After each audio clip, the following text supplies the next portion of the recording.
I was moving boxes into my new apartment when my brother called, crying, saying Mom fell.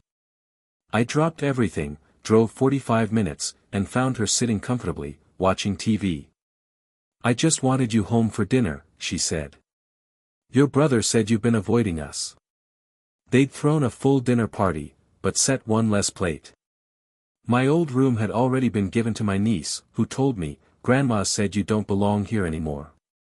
I left in silence. 3 weeks later, I got a call from the hospital. And the first thing my mom said was, "Don't come if you're still sulking." This happened last fall, and even now, I still don't know if I made the right choice. I've gone over it 100 times in my head, and the only thing I know for sure is that I felt like I didn't matter anymore. Like they wanted to punish me for leaving. I was in the middle of moving into my new apartment that day. I just hauled up my third or fourth load. 2 suitcases and a couple of boxes of kitchen stuff. Nothing major. It was a warm Saturday in Nashville, and I remember I hadn't eaten since the night before. I was planning to grab something after unloading that last box. Then my phone rang. It was Eli, my brother. He doesn't call unless something's wrong. He usually just texts with short stuff, "You good?" or "Happy birthday," that kind of thing. So when I saw his name pop up, I picked up right away. He was crying. He said, "Mom fell. She's not getting up.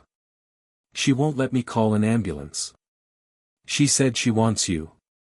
I'm freaking out. Can you please come?" My heart dropped into my stomach. I didn't even think. I tossed the box down so fast I didn't realize I'd cracked a plate in it.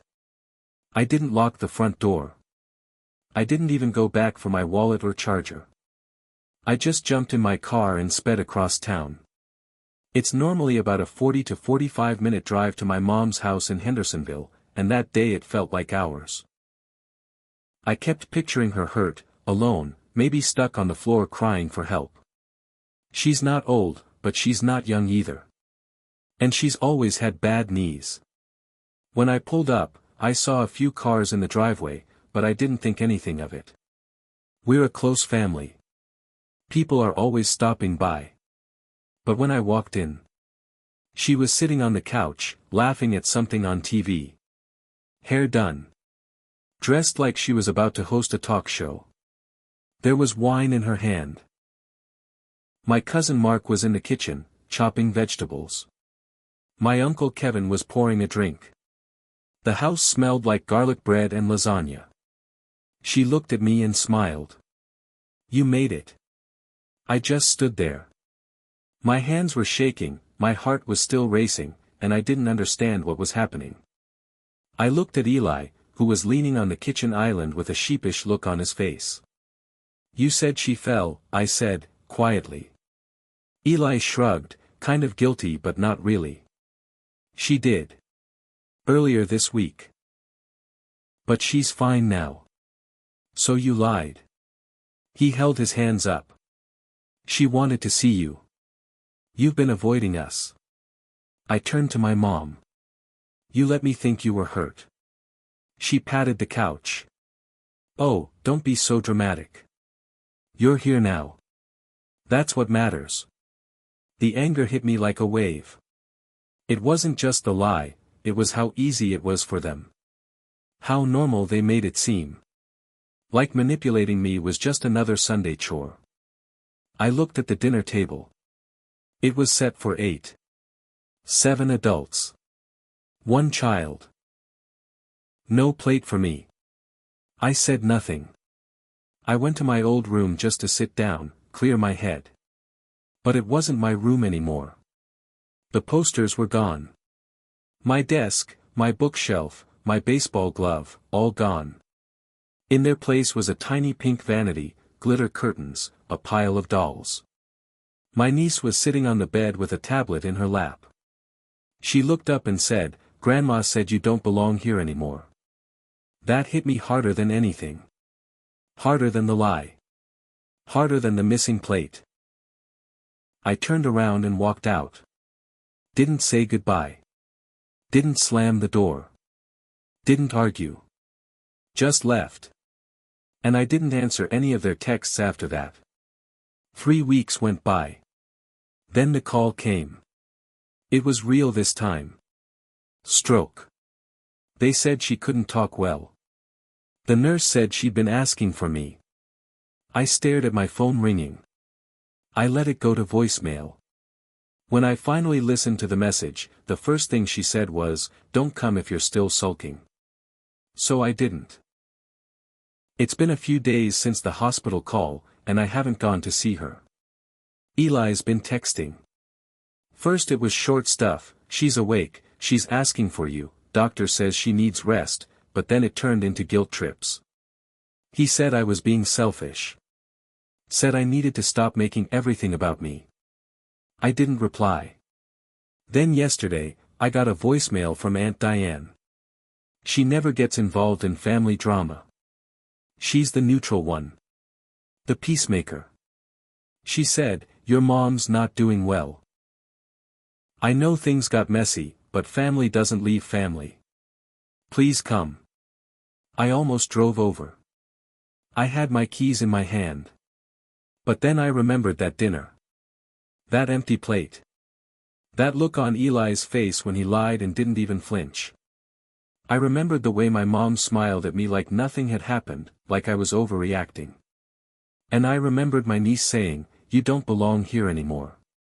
So I stayed home. Then this morning, something happened that flipped the switch. I got a message from an old neighbor, Mr. Halston. He's in his 70s. He and my mom used to trade casseroles and gossip over the fence. He said he saw Eli and some movers hauling furniture out of the house yesterday. Boxes. Big stuff. He thought maybe they were helping her downsize after the stroke. But I hadn't heard anything about that. Then he said, "I saw them loading your old guitar. The red one.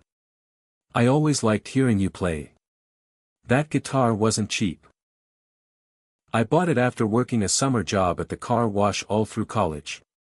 It meant something to me." I called Eli.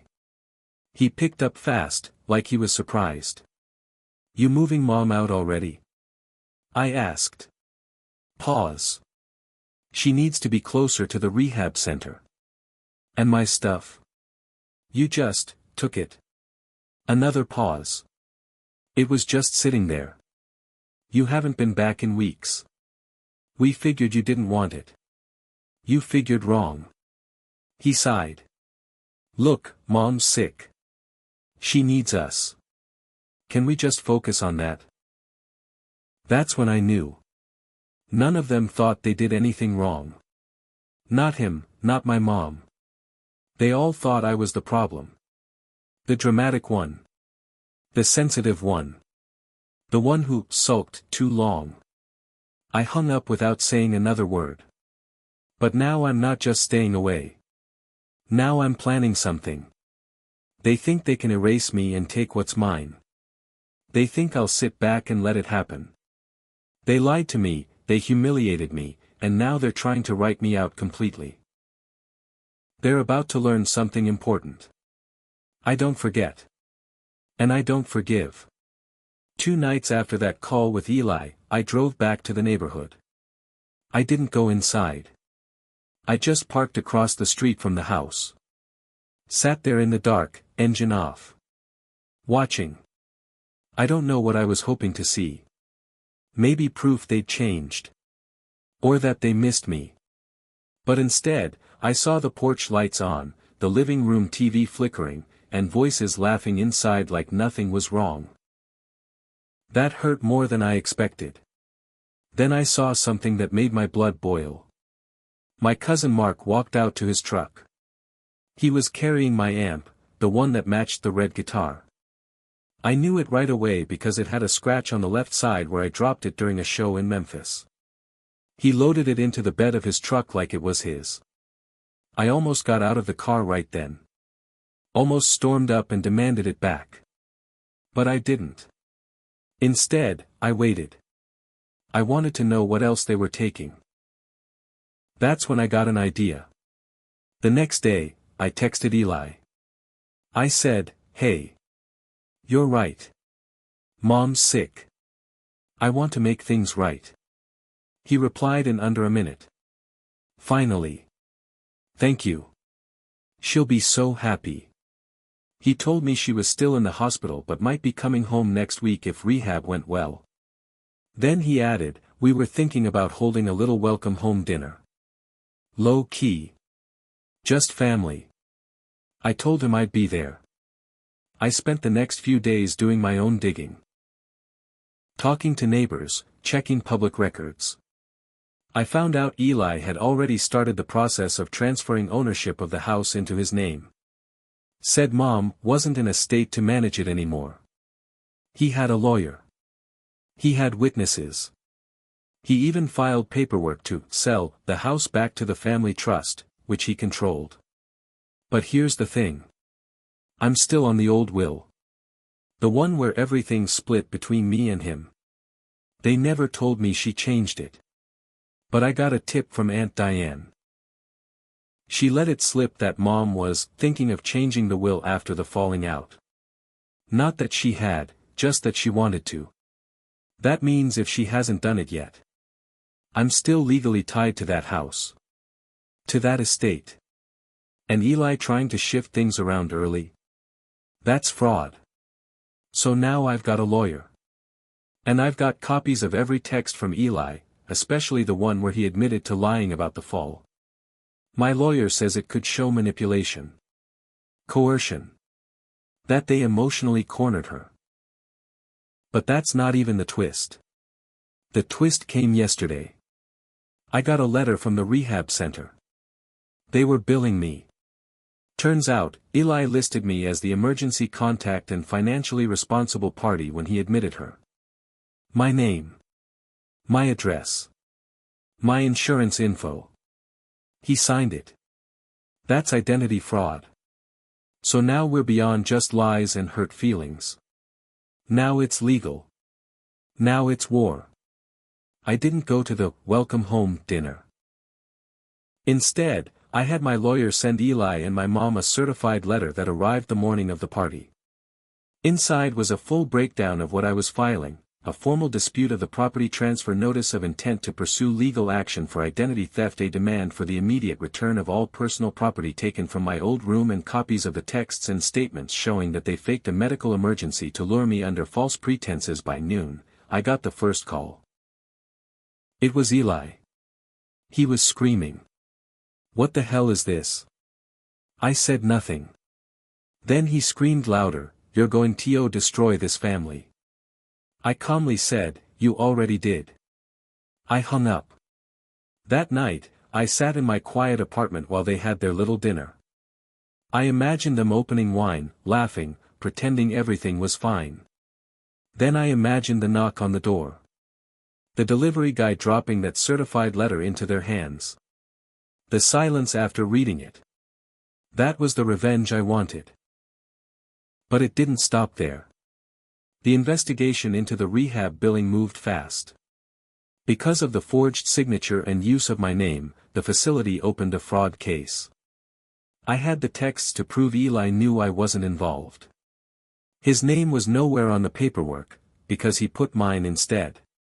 When the hospital called my mom to verify, she hesitated. The nurse told me later she didn't say anything at first, just went quiet. Then she whispered, "I didn't know he used his brother's name." Whether that's true or not doesn't matter now. Charges were filed. Civil and criminal. It didn't take long for my lawyer to uncover more. My mom hadn't updated the will yet. But Eli had already started cashing in.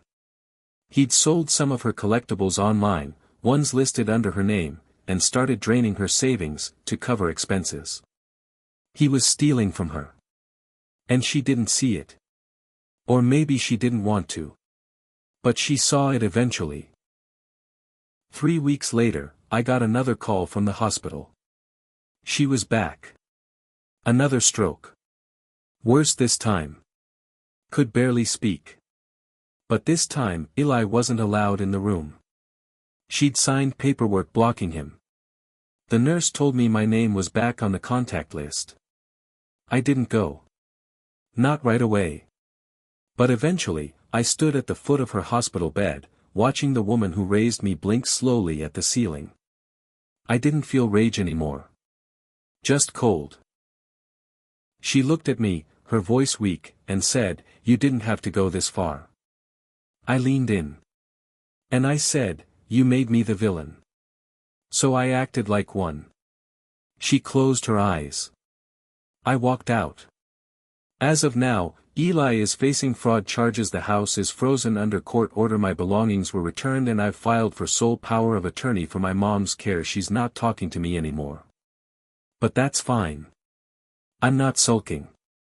I'm winning.